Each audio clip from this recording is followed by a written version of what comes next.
Hello friends, welcome back. स्वागत है आपका पॉलिटी एंड गवर्नेंस और खास तौर से हमारी पार्लियामेंट्री प्रोसेस के ऊपर बहुत इंपॉर्टेंट टॉपिक कि पार्लियामेंट में चाहे वो लोकसभा हो या राज्यसभा हो, वहां पर हमारे जो इलेक्टेड मेंबर ऑफ पार्लियामेंट्स हैं या ऑनरेबल एमपीज हैं, उनको किस तरीके के क्वेश्चन, किस तरह से वो क्वेश्चंस पूछना अलाउ किया जाता है, क्या पूरा मैकेनिज्म है, कौन रिस्पॉन्सिबल है, कैसे स्क्रूटनाइज होते हैं, क्या वो लॉज हैं, साथ ही साथ किसके पास पावर है कि अगर कोई एमपी कोई क्वेश्चन पूछना चाहे तो उसको डिसअलाउ भी किया जा सकता है।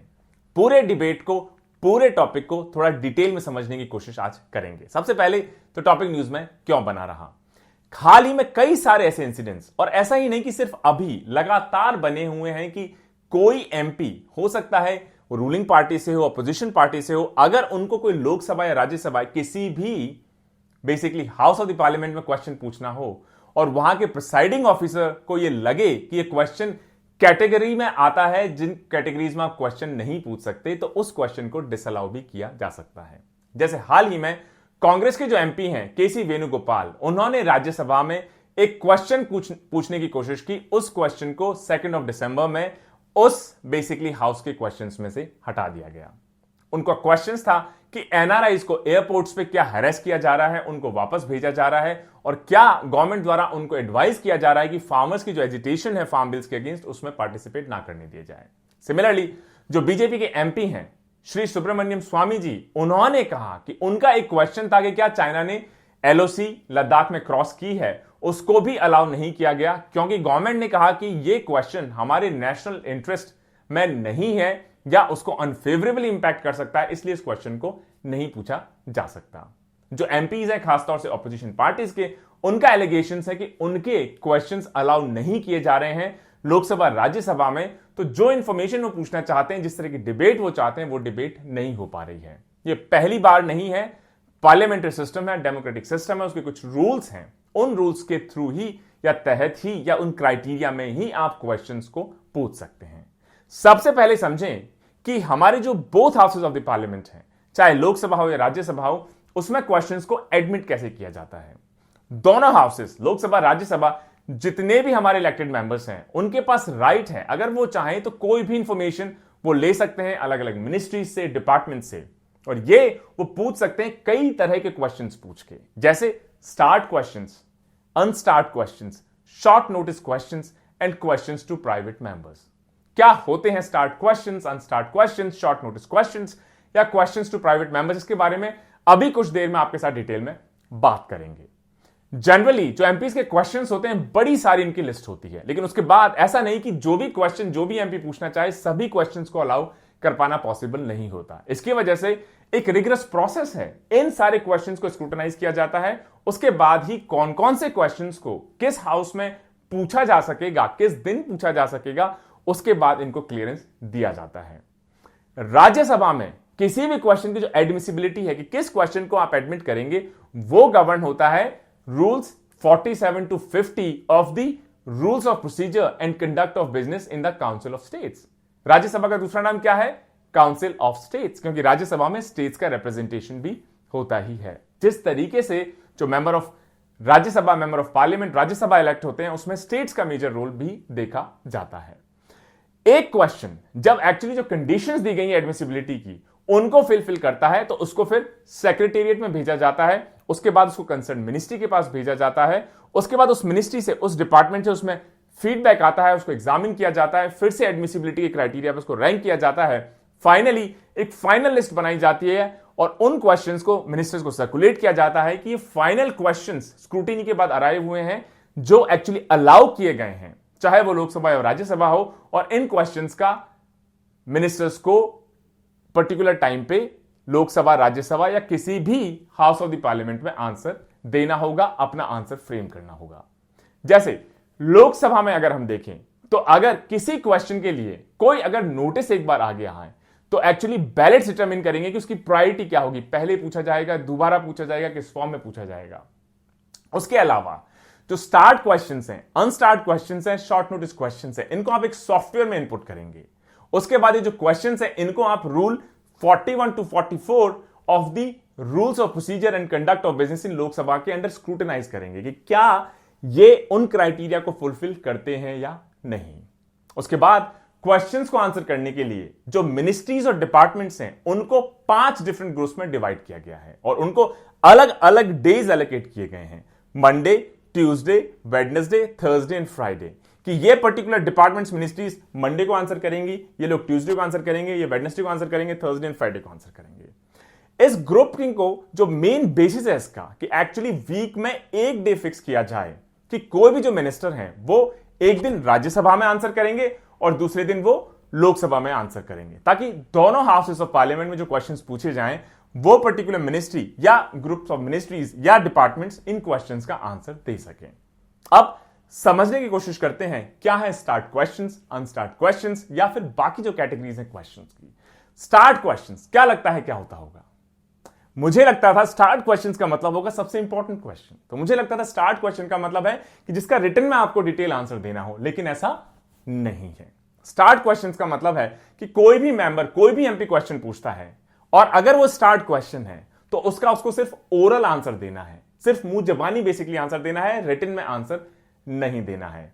लेकिन ऐसे क्वेश्चन के ऊपर एक एस्टेरिस्क का मार्क लगा रहेगा, स्टार बेसिकली बना रहेगा, ताकि जिस मिनिस्ट्री डिपार्टमेंट को आंसर देना है उनको पता हो कि इसका आंसर लिखित रिटन में नहीं, इसका आंसर ओरल आंसर जाएगा। और अगर एमपी चाहें तो एक स्टार्ट क्वेश्चन पूछने के बाद उसके सप्लीमेंट्री क्वेश्चंस भी पूछ सकते हैं, पहला। दूसरा, अनस्टार्ट क्वेश्चन। अनस्टार्ट क्वेश्चंस होते हैं कि कोई भी एमपी अगर चाहे तो रिटन आंसर बेसिकली मांग सकता है किसी भी मिनिस्ट्री या किसी भी डिपार्टमेंट से।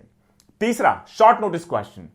शॉर्ट नोटिस क्वेश्चंस होते हैं कोई ऐसी अर्जेंसी आ जाए, कोई ऐसा अर्जेंट मैटर हो पब्लिक इंपॉर्टेंस का, जिसका ओरल आपको आंसर चाहिए, क्योंकि शॉर्ट नोटिस है, हो सकता है रिटन आंसर मिलने के लिए टाइम ना हो। तो अगर 10 दिन से कम का नोटिस है लेकिन क्योंकि मैटर पब्लिक इंपॉर्टेंस का है, अर्जेंट है, इसको क्वेश्चनिंग के लिए पहले पिक किया जा सकता है। तो 10 दिन से कम का नोटिस और ओरल आंसर पब्लिक इंपॉर्टेंस का होना चाहिए, अर्जेंट नेचर होना चाहिए।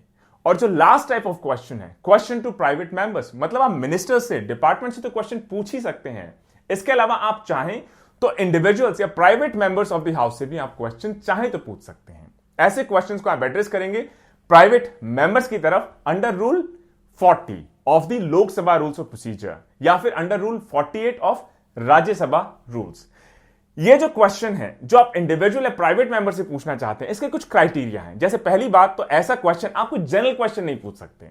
इंडिविजुअल या प्राइवेट मेंबर से आपको कोई क्वेश्चन पूछना है तो ऐसा क्वेश्चन या तो किसी बिल से कंसर्न हो, किसी रेजोल्यूशन से कंसर्न हो, या ऐसा कोई मैटर हो जिसके लिए वो प्राइवेट जो मेंबर है ऑफ द हाउस रिस्पॉन्सिबल हो, अकाउंटेबल हो। कब ये क्वेश्चंस पूछे जाते हैं ये मुझे पता है, इसका आंसर आपको पता होगा। बोथ हाउसेस, दोनों हाउसेस में से जब भी उनकी सिटिंग होती है तो जो पहला आर होता है हर सिटिंग का, जिसको क्वेश्चन आर कहा जाता है, इसीलिए क्वेश्चन आर कहा जाता है कि पहला जो आर होगा उसमें इन क्वेश्चंस को पूछा जाएगा, उनके आंसर्स दिए जाएंगे। कुछ लिमिट्स भी हैं कितने क्वेश्चंस पूछे जा सकते हैं, जैसे किसी भी डे में 175 से ज्यादा क्वेश्चंस नहीं पूछे जा सकते और उसमें भी 15 जो ओरल क्वेश्चंस हैं उससे ज्यादा नहीं पूछे जा सकते। इसके अलावा कई बार एक लिस्ट के क्वेश्चंस को पोस्टपोन किया जाता है, दूसरे लिस्ट के क्वेश्चंस को उठाया जा सकता है अगर प्रिसाइडिंग ऑफिसर को ऐसी जरूरत महसूस हो। इन 175 क्वेश्चंस में से 15 क्वेश्चंस ऐसे हो सकते हैं उन स्टेट से रिलेटेड जो कि प्रेसिडेंट रूल के अंडर ऑलरेडी हैं। किस टाइप के क्वेश्चंस आप पूछ पाएंगे? जो एडमिसिबिलिटी है राज्यसभा में रूल 47 to 50 और लोकसभा में 41 to 44 द्वारा बेसिकली गवर्न की जाती है। राज्यसभा के चेयरमैन या फिर लोकसभा के जो स्पीकर हैं उनके पास फाइनल अल्टीमेट अथॉरिटी है, वो डिसीजन लेते हैं कि किसी भी क्वेश्चन को एडमिसिबल किया जाएगा, एडमिट किया जाएगा under the norms of the house, या उसको एडमिट नहीं किया जाएगा, उसको डिसअलाउड कर दिया जाएगा। अगर राज्यसभा के चेयरमैन और लोकसभा के स्पीकर चाहें तो या तो पूरे क्वेश्चन को डिसअलाउ कर सकते हैं, रिजेक्ट कर सकते हैं, या उसके किसी पार्ट को, सिर्फ कि क्वेश्चन 2 पार्ट्स में एक पार्ट को अलाउ कर दिया गया है, दूसरे पार्ट को अलाउ नहीं किया गया है। राज्यसभा में और नॉर्म्स के साथ साथ जो क्वेश्चन है वो पॉइंटेड होना चाहिए, स्पेसिफिक होना चाहिए, सिर्फ एक इशू से कन्फाइंड होना चाहिए। इसके अलावा उस क्वेश्चन में किसी का नाम या स्टेटमेंट या ऐसी कोई चीज नहीं होनी चाहिए जिसकी वजह से कोई ऑफेंड उसमें हो जाए। इसके अलावा इसमें आर्गुमेंट्स नहीं होने चाहिए, इन्फरेंसेस नहीं होने चाहिए, आयरॉनिकल एक्सप्रेशंस नहीं होने चाहिए, या डिफेमेटरी स्टेटमेंट्स नहीं होने चाहिए। वहीं लोकसभा में अगर कोई क्वेश्चन पूछता है तो उन क्वेश्चंस को अमेंडमेंट नहीं करेंगे जो क्वेश्चंस रिपीटेटिव हैं या जिनके पहले से आंसर दिए जा चुके हैं या ऐसे मैटर्स जो कि एक्चुअली किसी कोर्ट के सामने पेंडिंग है जजमेंट को लेके, या ऐसे मैटर्स क्वेश्चन जो पार्लियामेंट्री कमिटीज के सामने ऑलरेडी पेश किए गए हैं। पार्लियामेंट्री कमेटी उन इश्यूज को, उन क्वेश्चंस को ऑलरेडी स्क्रूटिनाइज कर रही है। राज्यसभा का अगर हम डेटा देखें तो एक्चुअली पिछले मॉनसून सेशन में 833 क्वेश्चंस को डिसअलाउ किया गया। वहीं पे अगर आप 2013-14 का विंटर सेशन देख लें तो राज्यसभा ने 748 क्वेश्चंस को डिसअलाउ किया। क्वेश्चन एक बार अगर डिसअलाउ हो गया तो इसको फिर कोई मेंबर कंटेस्ट नहीं कर सकता कि मेरा क्वेश्चन क्यों डिसअलाउ हो गया है, या जो स्पीकर हैं या चेयरमैन है राज्यसभा के, उनके डिसीजन के खिलाफ आप कहीं अपील नहीं कर सकते। इस बार का जो मॉनसून सेशन हुआ उसमें एक्चुअली हुआ क्या जिसकी वजह से डिबेट फिर से रीइग्नाइट हो चुकी है। जो गवर्नमेंट है उन्होंने राज्यसभा में क्वेश्चन को डिसअलाउ कर दिया जो एक्चुअली जो भी गवर्नमेंट का कॉन्ट्रैक्ट था Israeli cyber security firm NSO group, Pegasus जो स्पाईवेयर था या सॉफ्टवेयर था जिसको लेके सुप्रीम कोर्ट भी स्क्रूटिनाइज कर रहा है, उसको लेके क्वेश्चन उठाया गया और गवर्नमेंट ने या राज्यसभा के चेयरमैन ने इसको इस बात पे डिसअलाउ कर दिया क्योंकि मामला ऑलरेडी सुप्रीम कोर्ट के सामने है, सब जुडिस है, इस वजह से इसके ऊपर इंफॉर्मेशन देना, कमेंट करना अभी अप्रोप्रिएट नहीं है। इसके अलावा राज्यसभा सेक्रेटेरिएट ने एक प्रोविजनली एडमिटेड क्वेश्चन जो कि सीपीआई के एमपी बिनोय विश्वम, इन्होंने क्वेश्चन जब पूछने की कोशिश की तो इनके क्वेश्चन को भी अलाउ नहीं किया गया। जो मिनिस्ट्री ऑफ एक्सटर्नल अफेयर्स हैं उन्होंने चेयरमैन से रिक्वेस्ट की कि जो तृणमूल एमपी हैं शांता चेत्री, जिन्होंने Indian position in democracy index के बारे में पूछा, उन्होंने कहा कि ये जो मैटर है ये सेंसिटिव नेचर का है, इस वजह से इस क्वेश्चन को डिसअलाउ कर दिया जाए। मतलब मिनिस्ट्रीज भी रिक्वेस्ट कर सकती हैं चेयरमैन को, इंडिविजुअल मेंबर ऑफ पार्लियामेंट से रिक्वेस्ट कर सकते हैं चेयरमैन स्पीकर को कि इस क्वेश्चन को इस वजह से आप डिसअलाउ कर दीजिए, और अगर स्पीकर या चेयरमैन सेटिस्फाइड हैं उस लॉजिक से, आर्ग्यूमेंट से, रूल से, तो उस क्वेश्चन को चाहें तो अलाउ करें, चाहें तो डिसअलाउ करें, चाहे तो पार्शियली अलाउ, पार्शियली डिसअलाउ कर सकते हैं दोस्तों। तो दोस्तों एक शॉर्ट लेक्चर कि क्या होते हैं starred questions, unstarred questions, short notice questions या क्वेश्चंस टू प्राइवेट मेंबर्स, कौन पूछ सकता है, कब पूछ सकते हैं, क्वेश्चन आर सिटिंग के पहले बेसिकली आर के अंदर कौन कौन से रूल्स हैं जो गवर्न करते हैं, लोकसभा में आप कैसे क्वेश्चन नहीं पूछ सकते, राज्यसभा में आप कैसे क्वेश्चन नहीं पूछ सकते, और अल्टीमेट अथॉरिटी किसके पास है, पूरा प्रोसेस क्या है स्क्रूटिनी करने का, इसका बारे में जो इंफॉर्मेशन आज आपको हमने पब्लिश किया, आपके साथ शेयर किया, आपको पसंद आई होगी। Stay tuned. जय हिंद, जय भारत।